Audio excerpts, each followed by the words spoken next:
तो संत रो काम कई है परोपकार करना। परोपकार का कई तरीका है।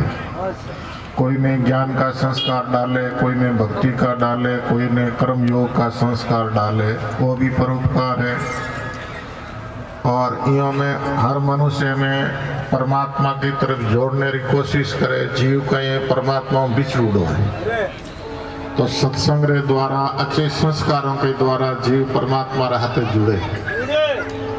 और जुड़े जना कहीं व्या करे जीव रो जन्म न मरण मिटे। योग रो अर्थ कहीं दियो है, योग रो अर्थ दियो जुड़नो। जीव कहीं है कि अब प्रकृति के शरीरों के संसार के साथ जुड़ गयो। अब जट जुड़ना चाहिए उठे न जुड़ करके न जुड़ना चाहिए उठे जुड़ गयो।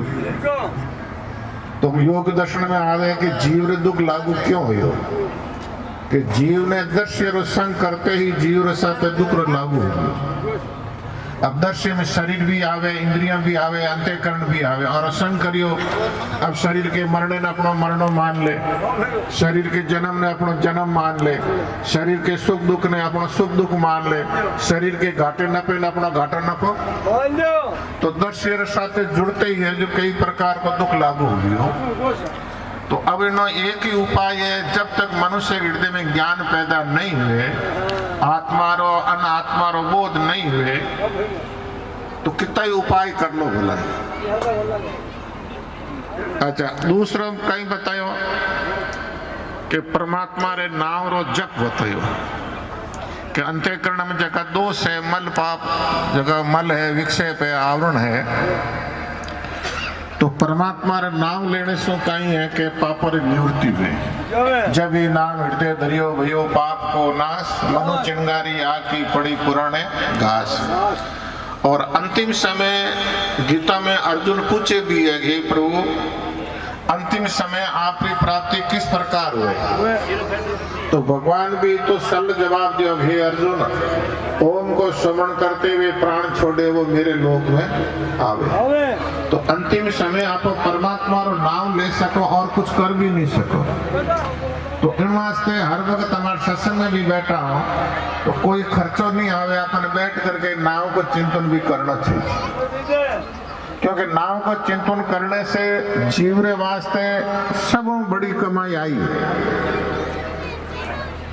एक राम के नाव बिना जीव की जलन न जाए, दादू कहते पच पच मर गए कर कर बहुत उपाय। तो जब तक जीव परमात्मा के नाम के साथ नहीं जुड़े, भले कितना ही उपाय करो, राम भजो को मन बस करो यही बड़ा अर्थ, काय को पच पच मरो कोटि ज्ञान ग्रथ। दो काम तो करना ही पड़ी, ये मन ने बस में रखना पड़ी और परमात्मा को नाम।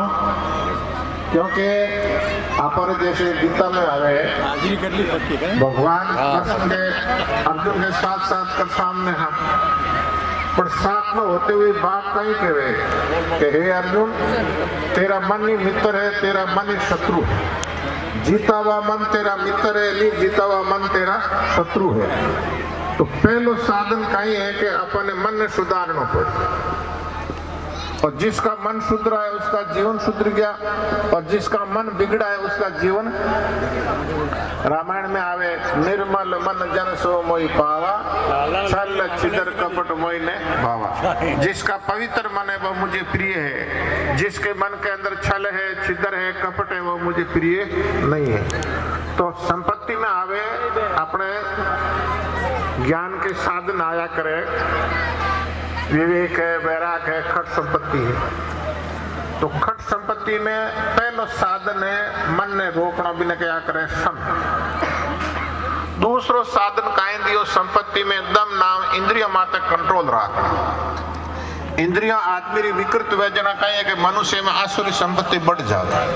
नहीं काम करने वालों करने लग जावे, नहीं खाने वाले खाने लग जावे, नहीं पीने वालों पीने लग जावे। अब तीसरी में श्रद्धा भी बताइए। हमें सत्संग में आप बैठा हूँ, कोई खर्चो नहीं आवे, लेकिन श्रद्धा के बिना नाव नहीं देते, कोई खर्चो नहीं आवे। और मन तो किन की चिंतन करे ही है और मिठवा तो रही को। तो नाव के साथ आपने श्रद्धा रखनी चाहिए। और श्रद्धा है तो अपने आप नाव है जो बहुत सत्य है, जो हृदय के अंदर फुरतो रहे। कीजिए, सरदारी बिना सुन नहीं सके, बेटा भले ही रह जाओ। भगवान के नाम में श्रद्धा नहीं है, सत्संग में श्रद्धा नहीं है, तो सत्संग में बैठ करके सुन नहीं सके, तो श्रद्धा होनी जरूरी है। और जैसे कोई माँ बाप के प्रति श्रद्धा है तो एक बेटों भी सेवा कर दे, और 5-6 बेटा है तो ही नहीं कर सके। तो श्रद्धा ने बहुत बड़ो रूप दियो है, तो श्रद्धा ने भी भगवान संपत्ति दी है, संदन श्रद्धा सनातन। अब आप वृत्ति एक ऐसी चंचल है कि तो भी संसार को सुख दे दो तो भी आप वृत्ति रुके नहीं। वृत्ति को जो समाधान है, वृत्ति को बताया है वृत्ति क्या है, वृत्ति का कारण क्या है, और वृत्ति को प्रयोजन कहीं क्यों बढ़ते हैं। तो बताइए कि वृत्ति को प्रयोजन है